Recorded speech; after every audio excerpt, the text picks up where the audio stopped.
ডন 3 থেকে সরে দাঁড়ালেন কিয়ারা। ফারহান আক্তারের ডন 3 সিনেমায় রণবীর সিং এর সঙ্গে জুটি বেঁধে অভিনয় করার কথা ছিল কিয়ারা আডভানির। তবে তার কাছে বর্তমানে এই সিনেমার চেয়েও বেশি প্রাধান্য পাচ্ছে নিজের ব্যক্তিজীবন। এরই মধ্যে কিয়ারা ও সিদ্ধার্থ দম্পতি ঘোষণা দিয়েছেন তাদের ঘরে আসতে চলেছে নতুন অতিথি। তার আগমন উপলক্ষে কিয়ারা এখন নিজের দিকে বেশি খেয়াল রাখছেন। অনাগত সন্তানের কথা ভেবে ডন 3 সিনেমা থেকে সরে আসার সিদ্ধান্ত নিয়েছেন এই নায়িকা।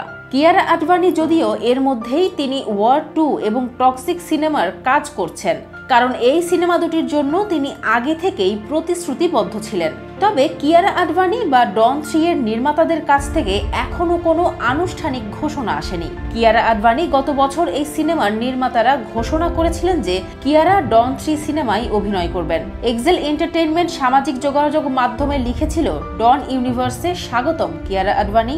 গত সপ্তাহে এই অভিনেত্রী মা হওয়ার ঘোষণা দেন। কিয়ারা ও সিদ্ধার্থ মালহোত্রা একটি যৌথ পোস্ট শেয়ার করে এই সুসংবাদ দেন। পোস্টটিতে একজোড়া ছোট মোজার ছবি দেন তারা। ক্যাপশনে লেখা ছিল, আমাদের জীবনের সবচেয়ে বড় উপহার শীঘ্রই আসছে। কিয়ারা আডভানি সম্প্রতি বহুল প্রতীক্ষিত ওয়ার 2 সিনেমার শুটিং শেষ করেছেন। এখানে তিনি হৃতিক রোশনের সঙ্গে পর্দা শেয়ার করেছেন। এছাড়াও তিনি কাজ করছেন যশরাজ ফিল্মসের টক্সিক সিনেমায়। কিয়ারা আডভানি ও সিদ্ধার্থ মালহোত্রা এই দুটি সিনেমা ছাড়াও শক্তিশালিনী ও ধুম 4 সিনেমায় অভিনয়ের কথা শোনা যাচ্ছে কিয়ারার। সিনেমা দুটি 2026 সালে মুক্তি পাওয়ার কথা।